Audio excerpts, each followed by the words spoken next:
الحمد لله رب العالمين والصلاة والسلام على رسوله الكريم محمد بن عبد الله الأمين وعلى آله وصحبه أجمعين. أما بعد، فإن الله تعالى قال في القرآن المجيد والفرقان الحميد: أعوذ بالله من الشيطان الرجيم، بسم الله الرحمن الرحيم. لقد كان لكم في رسول الله أسوة حسنة. صدق اللہ العظیم. میرے عزیز طلباء، نوجوان دوستوں اور ساتھیوں اور میرے دینی بھائیوں، بات چل رہی تھی کئی ہفتوں سے اللہ کے رسول صلی اللہ علیہ وسلم کی سیرت طیبہ پر، اس لیے کہ آپ کی ذات کو ہم سب کے لیے نمونہ بنایا گیا ہے. آپ کی ذات ہمارے لیے آئینہ ہے.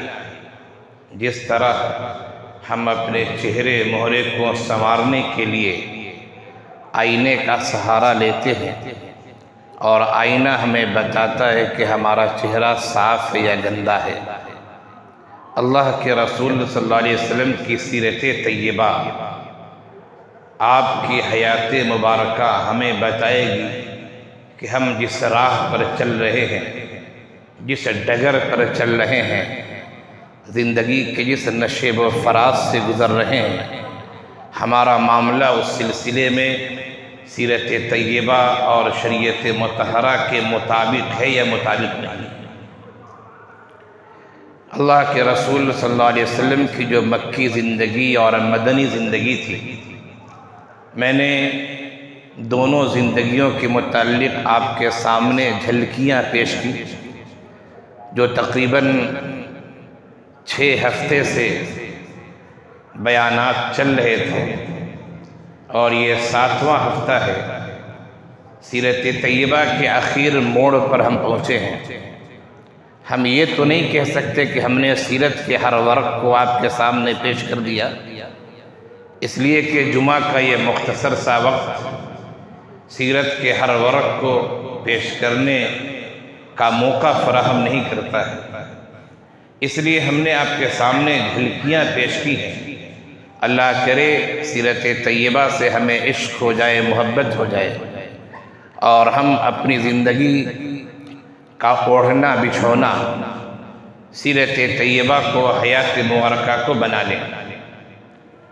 بات گزشتہ ہفتے یہاں تک پہنچی تھی کہ مدنی زندگی کا جو آخری مرحلہ ہے، تیسرا دور ہے، وہ فتح مکہ سے شروع ہو کر اللہ کے رسول صلی اللہ علیہ وسلم کی وفات پر ختم ہو جاتا ہے. تیسرے دور کے بارے میں ہم نے بہت ساری باتیں آپ کو بتائی. اس میں حجۃ الوداع کا بھی تذکرہ آیا، اور حجۃ الوداع کے موقع سے آپ صلی اللہ علیہ وسلم نے جو تقریر فرمائی تھی، اس تقریر کو آپ نے بارہا سنا ہوگا، اور میں نے بھی اس مسجد کے محراب سے، ممبر سے ان واقعات کو، ان باتوں کو بار بار بیان کیا. سن 10 ہجری کی بات ہے کہ آپ صلی اللہ علیہ وسلم نے حجۃ الوداع ادا کیا، اور پھر اس موقع سے ایسی آیت اور ایسی صورت نازل ہوئی جس سے یہ صاف پتہ چل رہا تھا کہ اب اللہ کے رسول صلی اللہ علیہ وسلم کی وفات کا وقت قریب ہے. ہمارے بیان کا آج کا جو موضوع ہے وہ اللہ کے رسول صلی اللہ علیہ وسلم کی وفات سے متعلق گفتگو ہے. سن 10 ہجری میں حجۃ الوداع کے موقع سے ایام تشریق میں سورہ نازل ہوئی، سورہ اذا جاء نصر اللہ والفتح ورأیت الناس يدخلون فی دین اللہ افواجا. یہ مکمل صورت نازل ہوئی جس سے اس بات کی طرف اشارہ تھا کہ اب اللہ کے رسول صلی اللہ علیہ وسلم کا وقت آخری ہے. اذا جاء نصر اللہ والفتح، اللہ کی مدد آ جائے، فتح آ جائے، اور پھر لوگ جب جوک در جوک، گروہ در گروہ اسلام میں داخل ہونے لگے، آپ کا کام یہ فسبح بحمد ربک، اپنے رب کی تسبیح بیان کیجیے اور استغفار کیجیے۔ یہ اشارہ تھا کہ اللہ کے رسول صلی اللہ علیہ وسلم زیادہ دن اس دنیا میں نہیں رہیں گے۔ یہ جب صورت نازل ہوئی، غالباً حضرت ابوبکر صدیق رضی اللہ عنہ تھے، اس صورت کے نازل ہونے پر رونے لگے۔ بہت سارے صحابہ اکرام نے کہا کہ رونے کا مقام تو نہیں ہے، یہ تو فتح و نصرت کی بات ہے، لوگ گروہ در گروہ اسلام میں داخل ہو رہے، خوشی کی بات ہے۔ فرمایا کہ ہاں خوشی کی بات تو ہے، لیکن نبی سے کہا جا رہا ہے کہ اللہ کی تسبیح بیان کیجیے، حمد بیان کیجیے اور کثرت سے استغفار کیجیے۔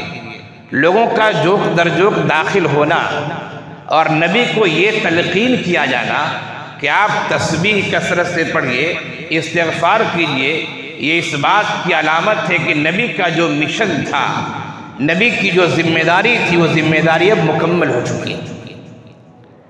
اور پھر حجۃ الوداع ہی میں یوم عرفہ کو قرآن کریم کی وہ آیت نازل ہوئی، الیوم اکملت لکم دینکم واتممت علیکم نعمتی ورضیت لکم الاسلام دینا۔ یہ دین مکمل ہو چکا ہے۔ یہی نہیں، آپ صلی اللہ علیہ وسلم نے حجۃ الوداع کے موقع سے یہ بھی فرمایا، خذوا عنی مناسککم، مجھ سے حج کے طور طریقے کو سیکھ لو، ہو سکتا ہے کہ آئندہ سال پھر دوبارہ ملاقات نہ ہو پائے۔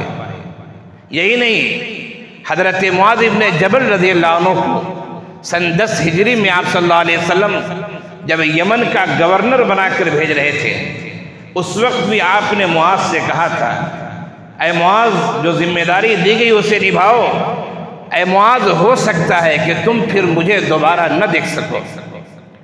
یہ کہنا تھا کہ حضرت معاذ بن جبل رضی اللہ عنہ غار و قطار رونے لگے، لیکن جانا سب کو ہے اس دنیا میں رہنے کے لیے کوئی نہیں آیا ہے، سدا کوئی نہ رہا ہے نہ رہے گا۔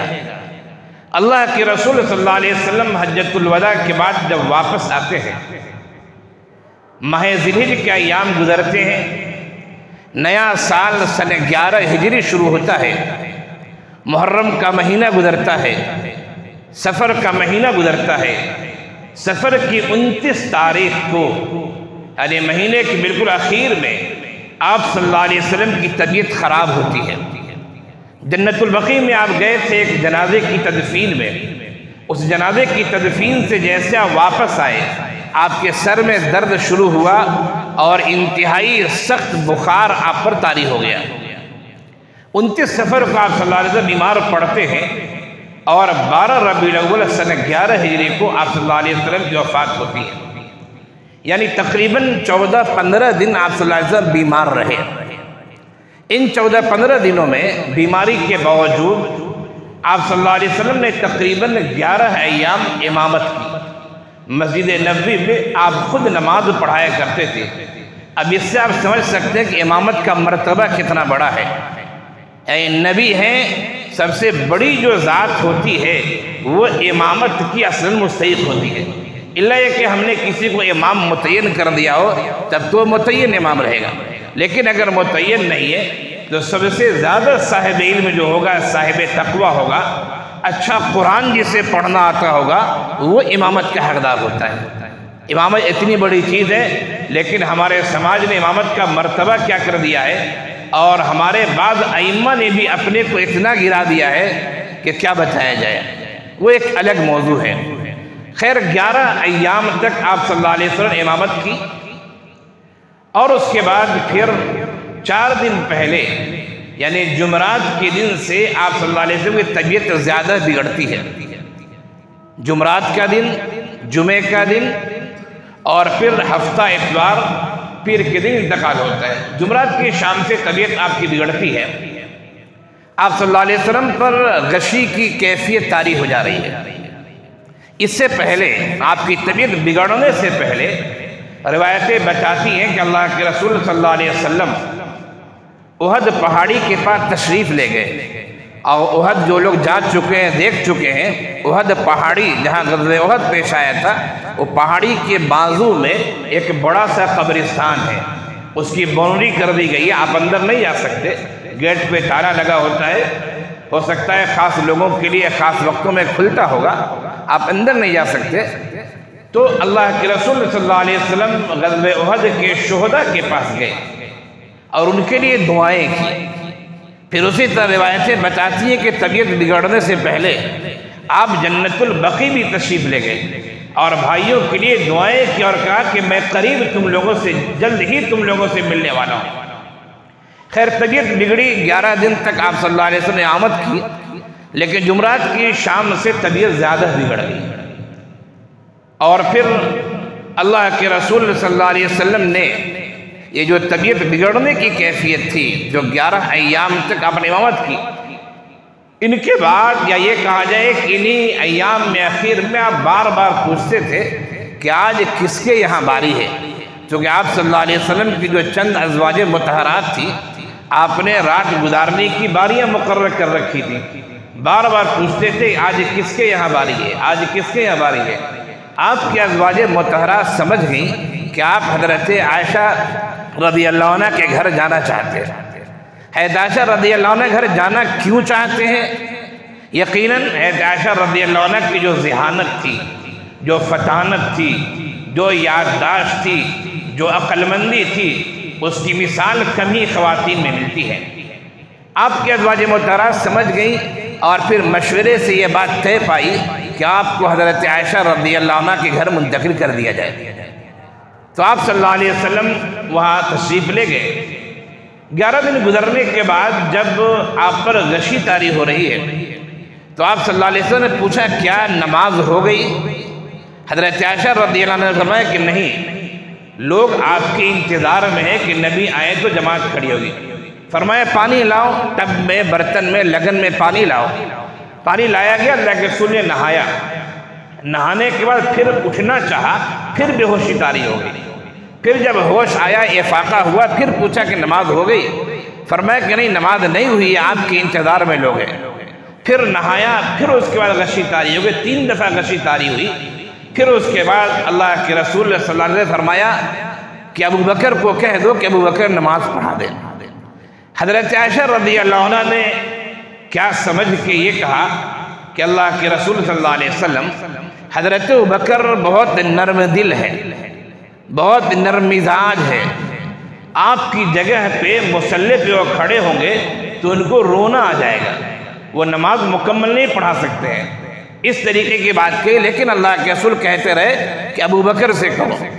اور پھر آخر میں اللہ کے رسول یہ فرمایا کہ تم لوگ حضرت یوسف کی جو زلیخا کی جو سہیلیاں تھیں ان عورتوں کی طرح، یوسف علیہ السلام کے ساتھ جو ان عورتوں کی طرح ہو، یعنی یہ کہا جائے کہ تھوڑی تلخ بات کہی، یعنی میں جو کہہ رہا ہوں اس پر عمل کرو۔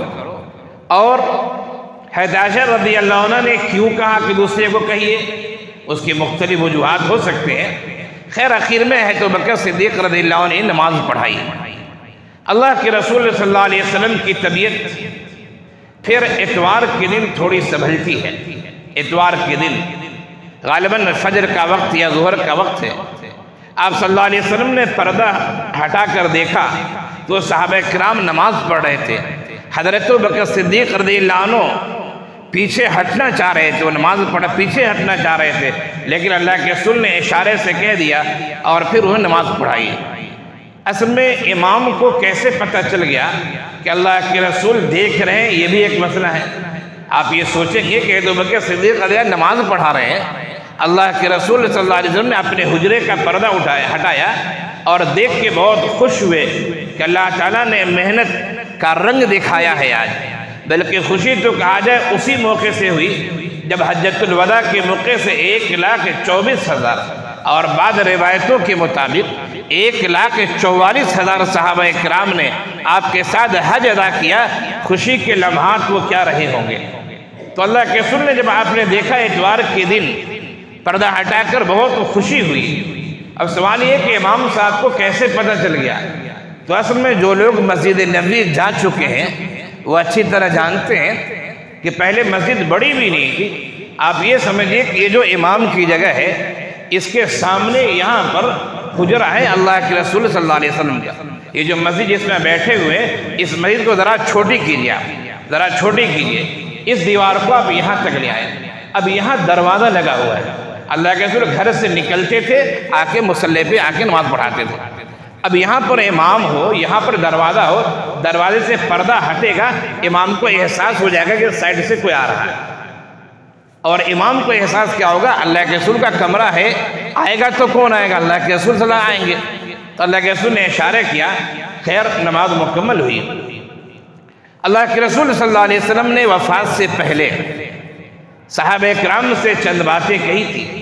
خاص طور سے یہ کہا تھا الصلاۃ الصلاۃ وما ملکت ایمانکم، نمازوں کا خیال رکھنا. وفات سے پہلے جو آخری نصیحت کہی جائے، آخری وصیت کی جائے، آپ صلی اللہ علیہ وسلم نے فرمایا کہ الصلاۃ الصلاۃ، میرے صحابہ لوگوں نماز کا خیال رکھنا، وما ملکت ایمانکم، اور جو تمہارے ماتحت ہیں ان کا خیال رکھنا. ملکت ایمانکم کا ایک ترجمہ غلام باندی بھی ہو سکتا ہے، اور مالک کو وسعت دی جائے تو جو تمہارے ماتحت ہیں. لیکن سوئے اتفاق کہیے کہ نبی کی آخری وصیت یہ تھی، اور آج امت سب سے زیادہ اسی میں کوتاہی کر رہی ہے. نمازوں میں کتنی کوتاہیاں ذرا دیکھ لیجیے.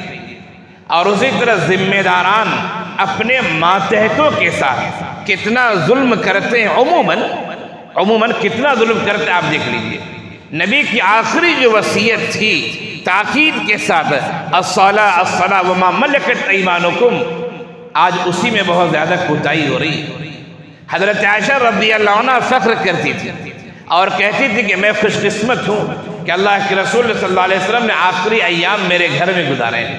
وہ کہتی تھی اللہ کے رسول کی وفات ہوئی ہے میری گود میں، اور اللہ کے رسول کا سر مبارک ان کے دانوں پہ یا پیٹ میں یا سینے پہ لگا ہوا تھا، اور پھر وفات ہوئی ہے. حضرت عائشہ رضی اللہ عنہ کہتی کہ میرے لیے فخر کی بات ہے کہ وفات سے پہلے اللہ کے رسول کے دہن مبارک میں جو لعاب گیا وہ میرا لعاب گیا ہے. حضرت عبد الرحمن بن ابی بکر رضی اللہ عنہ تشریف لائے، ان کے ہاتھ میں مسواک تھی. اللہ کے رسول صلی اللہ علیہ وسلم بار بار ان کی مسواک کی طرف دیکھ رہے تھے. حضرت عائشہ رضی اللہ عنہ سمجھ گئی مسواک چاہ رہے ہیں. انہوں نے اپنے بھائی سے مسواک مانگی، اور مسواک چونکہ گھٹ تھی، ٹائٹ تھی، سخت تھی، انہوں نے اپنے دانت میں رکھ رہے تھے. عائشہ رضی اللہ عنہ نے اپنے دانت میں رکھ کر مسواک کو نرم کیا اور پھر اللہ کے رسول کو مسواک دیا. یہ آخری اعمال میں سے ایک عمل تھا. تو عائشہ رضی اللہ عنہ فخر کیا کرتے تھے. خیر اتوار کا دن گزرتا ہے، اللہ کے رسول صلی اللہ علیہ وسلم نے صحابہ کرام کو نماز پڑھتے ہوئے دیکھا، خوشی کی کوئی انتہا نہ رہی. اب پیر کا دن آتا ہے، آپ صلی اللہ علیہ وسلم نے پیر کے دن سے پہلے ہی حضرات حسنین کو بلایا. نواسے تھے، بچوں سے محبت کرنی چاہیے. بعض والدین بچوں کو قریب نہیں ہونے دیتے، نہیں دور رہو کپڑے خراب ہو جاتے. نہیں، بچوں سے محبت ہونی چاہیے. اللہ کے رسول صلی اللہ علیہ وسلم مسجد نبوی میں خطبہ دے رہے تھے. ایک دفعہ حضرات حسنین روتے ہوئے آئے یا کھیلتے ہوئے آئے، اللہ کے رسول نے ان کو اٹھا کے کندھے پہ رکھ لیا اور فرمایا کہ اولاد فتنے بھی ہیں، اولاد آزمائش ہے. پھر آپ نے خطبہ دیا، حضرات حسنین کو بلایا اور آپ نے انہیں بوسہ دیا، انہیں چوما. حضرت فاطمہ رضی اللہ عنہ اپنی صاحبزادی کو بلایا اور کان میں ایک بات کہی. حضرت فاطمہ رضی اللہ عنہ رونے لگی. پھر دوبارہ بلایا، کان میں ایک بات کہی، حضرت فاطمہ رضی اللہ عنہ ہنسنے لگی. لوگوں نے پوچھا کیا بات ہے؟ ایک دفعہ آپ ہنسی، ایک دفعہ روئی. فرمایا روئی تھی اس وجہ سے کہ میرے والد نے کہا تھا کہ اب میں رہوں گا نہیں، میری وفات کا وقت آ چکا ہے، اس لیے میں رونے لگی. اور میرے والد نے دوسری دفعہ یہ کہا کہ فاطمہ میرے اہل خانہ میں سب سے پہلے جو ملاقات ہوگی وہ فاطمہ تم مجھ سے ملو گی، سب سے پہلے تم مجھ سے ملو گے. اس لیے میں خوش ہوئی کہ والد محترم سے سب سے پہلے ملاقات ہماری ہوگی. اللہ کے رسول صلی اللہ علیہ وسلم آخری وقت میں ہے، اللہم انت رفیق اعلیٰ کہہ رہے، انگلی اٹھا رہے ہیں، اللہم انت رفیق اعلیٰ، تو میرا رفیق ہے، تو میرا رفیق ہے. انگلی اٹھا رہے ہیں اور کہہ رہے ہیں. اللہ کے رسول نے وفات سے پہلے یہ بھی کہا کہ اللہ تعالیٰ نے ایک بندے کو اختیار دیا کہ تم چاہو تو دنیا کی چمک دمک میں رہو، اور اگر تم چاہو تو میرے پاس آ جاؤ اور میرے پاس جو نعمتیں اس سے برابر ہو جاؤ۔ یہ واقعہ، یہ بات جو اللہ کے رسول نے کہی، حضرت ابوبکر صدیق رضی اللہ عنہ رونے لگے۔ لوگ جو آزو بازو بیٹھے تھے کہتے کیا ہو گیا ان کو؟ اللہ کے رسول ایک بات بتا رہے ہیں کہ ایک آدمی کو اللہ نے اختیار دیا کہ دنیا میں رہو، چمک دیا میرے پاس آ جاؤ، اس میں رونے کی کیا بات ہے؟ حضرت ابوبکر صدیق رضی اللہ عنہ نے کہا کہ ایک آدمی کوئی عام آدمی نہیں ہے، یہ اللہ کے رسول صلی اللہ علیہ وسلم کی ذات ہے۔ اس طرح واقعات اخیر وقت میں پیش آتے ہیں، اور پھر پیر کا دن ہوتا ہے، 12 ربیع الاول کی تاریخ ہے، ہجرت کا 11واں سال ہے، چاشت کا وقت ہے۔ چاشت کے وقت سے سورج ذرا بلند ہوتا ہے، اس وقت اللہ کے رسول صلی اللہ علیہ وسلم کی روح پرواز کر جاتی ہے۔ آپ کو دھاری دار یمنی چادر اڑا دیا جاتا ہے۔ اللہ کے رسول صلی اللہ علیہ وسلم کی چونکہ طبیعت خراب تھی 14-15 دن سے، اور 4 دن آپ نے امامت بھی نہیں کی، تقریباً 17 وقت کی نمازیں اللہ کے رسول صلی اللہ علیہ وسلم کی حیات طیبہ میں حضرت ابوبکر صدیق رضی اللہ عنہ نے پڑھائی۔ یہ مرض الموت کی میں بات کر رہا ہوں۔ اب ایک ہنگامہ ہوا کہ اللہ کے رسول کا انتقال ہو گیا ہے۔ اب مختلف باتیں پیش آئیں۔ حضرت عمر بن خطاب رضی اللہ عنہ کھڑے ہو گئے اور کہا کہ نہیں، اللہ کے رسول کا انتقال نہیں ہوا ہے۔ بعض روایتیں یہ کہتی ہے کہ انہوں نے سخت لہجہ اختیار کیا، جو کہے گا کہ اللہ کے رسول کا انتقال ہوا اس کی خیر نہیں ہے۔ لوگ گھبرانے ہوئے ہیں، کیا کہا جائے؟ حضرت عمر بن خطاب رضی اللہ عنہ کہتے ہیں اللہ کے رسول صلی اللہ علیہ وسلم حضرت موسیٰ علیہ السلام کی طرح، جس طرح موسیٰ علیہ السلام کوہ طور پر گئے تھے اور 40 دن تک وہاں قیام کیا تھا، اور 40 دن کے بعد انہیں توریت ملی تھی، اللہ تعالیٰ سے بات ہوئی تھی۔ ہمارے نبی بھی ہے کہ موسیٰ علیہ السلام کی طرف اللہ سے ملنے کے لیے گئے، اللہ کے رسول کا انتقال نہیں ہوا ہے۔ لیکن حضرت عمر رضی اللہ عنہ جیسے جلیل القدر صحابی کے سامنے زبان کھولے سو کون کھولے؟ ایک صحابی اٹھتے ہیں اور حضرت ابوبکر صدیق رضی اللہ عنہ کے پاس جاتے ہیں اور کہتے ہیں ابوبکر صدیق رضی اللہ عنہ غضب ہو گیا، بہت بڑا حادثہ ہو گیا، اللہ کے رسول صلی اللہ علیہ وسلم کا انتقال ہو گیا ہے، چلیے میرے ساتھ۔ حضرت ابوبکر صدیق رضی اللہ عنہ تشریف لاتے ہیں، حجر عائشہ ہے، آپ کی صاحبزادی حضرت عائشہ رضی اللہ عنہ ہے، گھر میں جاتے اور اللہ کے رسول صلی اللہ علیہ وسلم کے چہرے مبارک سے چادر اٹھاتے ہیں، آپ کی پیشانی کو بوسہ دیتے ہیں، اور پھر اس کے بعد مسجد نبوی میں تشریف لاتے ہیں۔ لوگ جمع ہیں، حضرت عمر بن خطاب رضی اللہ عنہ سے گفتگو کر رہے ہیں، حضرت ابوبکر صدیق رضی اللہ عنہ ایک طرف آتے ہیں، لوگ حضرت عمر بن خطاب رضی اللہ عنہ سے ہٹ کر حضرت ابوبکر صدیق رضی اللہ عنہ کے پاس آ جاتے ہیں۔ ان کا خطبہ شروع ہوتا ہے اور شروع کرتے ہیں یہاں سے حمد و صلات کے بعد، لوگوں سنو اما بعد، حمد و صلات کے بعد اما بعد، لوگوں سنو، من کان یعبد محمدا فإن محمدا قد مات ومن کان یعبد اللہ فإن اللہ حی لا یموت۔ یاد رکھو، جو محمد صلی اللہ علیہ وسلم کی عبادت کرتا تھا، ان کی پرستش کرتا تھا، اسے جان لینا چاہیے کہ محمد صلی اللہ علیہ وسلم کا انتقال ہو چکا ہے، اور جو اللہ کی عبادت کرتا تھا، اللہ کی پرستش کرتا تھا، اسے جان لینا چاہیے اللہ زندہ ہے، اس پر موت طاری نہیں ہوتی ہے۔ پھر قرآن کی آیت پڑھی، وما محمد الا رسول قد خلت من قبلہ الرسل۔ یاد رکھنا کہ محمد صلی اللہ علیہ وسلم بھی ایک رسول تھے، بہت سارے رسول آئے دنیا سے چلے گئے، وما محمد الا رسول قد خلت من قبلہ الرسل، اس سے پہلے بہت سارے رسول آئے چلے گئے۔ صحابہ کرام کا یہ کہنا ہے کہ جب میں نے حضرت ابوبکر صدیق رضی اللہ عنہ کی زبان سے یہ آیت سنی تو ایسا محسوس ہو رہا تھا کہ قرآن کی آیت ابھی نازل ہو رہی ہے۔ حضرت عمر بن خطاب رضی اللہ عنہ نے فرمایا کہ میری آنکھیں کھل گئی اور مجھے یقین ہو گیا کہ اللہ کے رسول صلی اللہ علیہ وسلم کا انتقال ہو چکا ہے، آپ کی لاش حجرہ مبارکہ میں ہے۔ اب صحابہ کرام میں اختلاف ہوتا ہے کہ امیر کون بنے گا۔ قبیلہ بنو ثقیفہ میں لوگ جمع ہوتے ہیں اور پھر بات یہ ہوتی ہے امیر کون بنے گا۔ مہاجرین کہتے ہیں ہم میں سے ایک امیر ہو جائے، انصار کہتے ہم میں سے ایک امیر ہو جائے۔ حضرت ابوبکر صدیق رضی اللہ عنہ پہنچتے ہیں، حضرت عمر بن خطاب رضی اللہ عنہ پہنچتے ہیں، اور انہوں نے مسئلے کو سمجھ لیا کہ اگر امیر دو بن جائیں گے تو اللہ کے رسول صلی اللہ علیہ وسلم نے خون پسینہ ایک کر کے امت کو جو ایک پلیٹ فارم پر جمع کیا تھا اور امت کو جو اتحاد اتفاق کا درس دیا تھا، امارت جب دو ہوگی تو مسائل پیدا ہوں گے، اور ایک بہت بڑی نعمت جو اتحاد کی نعمت تھی، اتحاد کی نعمت، وہ نعمت پارا پارا ہو جائے گی۔ حضرت عمر بن خطاب رضی اللہ عنہ نے حضرت ابوبکر صدیق رضی اللہ عنہ کے چند فضائل بیان کیے، اور اس کے بعد حضرت عمر رضی اللہ عنہ نے بیعت کی، ان کا بیعت کرنا تھا کہ پھر بیعت کرنے کا سلسلہ قائم ہو گیا، اور پھر حضرت ابوبکر صدیق رضی اللہ عنہ خلیفۃ الرسول ہو گئے۔ پیر کے دن انتقال ہوا تھا، حضرت ابوبکر صدیق رضی اللہ عنہ کا بیان ہوا، تقریر ہوئی، اور پھر امارت کا مسئلہ اس کو سلجھایا گیا۔ اس طرح پیر کا دن پورا گزر گیا، منگل کا دن آیا، بات یہ ہوئی کہ اللہ کے رسول کو دفن کہاں کیا جائے۔ حضرت ابوبکر صدیق رضی اللہ عنہ نے فرمایا کہ میں نے اللہ کے رسول صلی اللہ علیہ وسلم سے ایک حدیث سنی ہے، آپ نے فرمایا تھا کہ نبی کی وفات جہاں ہوتی ہے نبی کی تدفین بھی وہی ہوتی ہے، وہی ان کی تدفین کی جگہ ہوتی ہے۔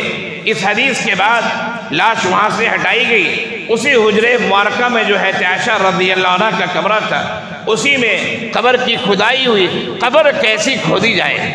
قبر دو طرح کی ہوتی ہے، ایک قبر صندوق کی طرح ہے، صندوق کی طرح لاش کو ہمارا اتارتے رکھ دیتے ہیں، پھر اس کے اوپر سے تختے وغیرہ یا جہاں الگ الگ رواج ہوتا ہے، جیسے حیدرآباد میں پتھر ڈال دیتے ہیں، ہم لوگ کیا پہلے بانس کی پٹیاں ڈال دیتے ہیں اور دوسری جگہ مختلف چیزیں ڈالتے ہیں، تو ایک تو صندوق نما قبر ہے، اور ایک قبر ہوتی ہے بغلی قبر۔ بغلی قبر کا مطلب ہے صندوق کی طرف کھودیں گے آپ، پھر ایک طرف سائیڈ سے آپ کمرے کی طرف بنا دیں، لاش کو نیچے اتاریں اور اندر کر دیں، آپ اندر کریں، یہاں سے بند کر دیا گیا، اسے بغلی قبر کہی جاتی ہے۔ تو قبر کون سی کھودی جائے؟ سیرت کی کتابیں بتائیے کہ دونوں طرح کے قبر کھودنے والے کو بلایا گیا تھا، صندوقی قبر بھی اور بغلی قبر بھی۔ پہلے جو آئے وہ بغلی قبر کھودنے والے، اس لیے بغلی قبر کھودی گئی۔ اور اس طرح اللہ کے رسول صلی اللہ علیہ وسلم کو حضرت علی رضی اللہ عنہ نے، حضرت عباس رضی اللہ عنہ نے، حضرت عباس کے دو صاحبزادے نے اور آپ کے آزاد کردے غلام نے، ان لوگوں نے آپ کو نہلایا، دھلایا، کفن دیا، اور پھر قبر میں آپ کو اتارا گیا۔ اب مسئلہ تھا نماز جنازہ کا کہ نماز جنازہ کیسے پڑھی جائے، تو ترتیب یہ بنائی گئی کہ 10 لوگ جائیں اور انفرادی طور سے نماز پڑھ کر نکلتے جائیں۔ اس طرح سب سے پہلے آپ کے خاندان کے لوگ گئے، پھر دیگر لوگ گئے، اور نماز پڑھتے پڑھتے منگل کا پورا دن گزر گیا۔ چہارشنبے کی رات شروع ہوتی ہے، حضرت عائشہ رضی اللہ عنہ چونکہ گھر سے منتقل ہو چکی تھی، وہاں تدفین ہونی تھی، حضرت عائشہ رضی اللہ عنہ کہتی مجھے کچھ پتہ نہیں چل رہا تھا کہ اللہ کے رسول کی تدفین ہوئی نہ ہوئی، کیا کیفیت ہے۔ جب چہارشنبے کی رات میں منگل کی شام میں کدال کی آواز آئی، مٹی ڈالنے کی، قبر کھودنے کی آواز آئی، تو ہمیں پتہ چلا کہ اب اللہ کے رسول صلی اللہ علیہ وسلم کی تدفین ہوئی ہے۔ یہ اللہ کے رسول صلی اللہ علیہ وسلم کی وفات کا واقعہ ہے جو مختصر انداز میں نے آپ کے سامنے پیش کیا ہے۔ سیرت کا باب کہا جائے یا حیات طیبہ، نبی کی حیات طیبہ جو زندگی، دنیاوی زندگی ہوتی ہے، تدفین کے بعد یا وفات کے بعد وہ کتاب زندگی بند ہو جاتی ہے۔ لیکن جس طرح عالم برزخ میں سب ہوتے ہیں، نبی بھی عالم برزخ میں، اور یقیناً نبی کی زندگی ایک اعلیٰ زندگی ہوگی۔ نبی کی جو نصیحتیں ہیں، جو وصیتیں ہیں، ان کی جو احادیث ہیں، ان کی جو سیرت ہے، وہ نمونہ ہے ہمارے لیے۔ میں نے قرآن کی اس آیت کو تمام خطبوں میں پڑھا، لَقَدْ كَانَ لَكُمْ فِي رَسُولِ اللَّهِ أُسْوَةٌ حَسَنَةٌ، تمہارے لیے اللہ کے رسول کی زندگی بہترین نمونہ ہے۔ آج ہمارے نوجوان نمونہ ڈھونڈتے ہیرو میں، نمونہ ڈھونڈتے کرکٹر میں، نمونہ ڈھونڈتے فٹ بالرز میں، نمونہ ڈھونڈتے سماجی افراد میں۔ نہیں، نمونہ ہمارے لیے اللہ کے رسول کی ذات ہے، اس کو اختیار کیجئے، ان کی اچھائیاں جہاں جہاں ملے ہمیں اس کا استقبال کرنا چاہیے، اس کی قدر کرنی چاہیے۔ اور نبی کی جو آخری وصیت تھی، آخری وصیت، اس وصیت کو یاد رکھیے، الصلاۃ الصلاۃ وما ملکت ایمانکم، نمازوں کا خیال رکھنا، نمازوں کا خیال رکھنا، اپنے ماتحتوں کا خیال رکھنا نبی کی آخری وصیت تھی، اور آج امت اسی میں سب سے زیادہ کوتاہی کر رہی ہے، نماز میں بھی اور اپنے ماتحتوں میں بھی۔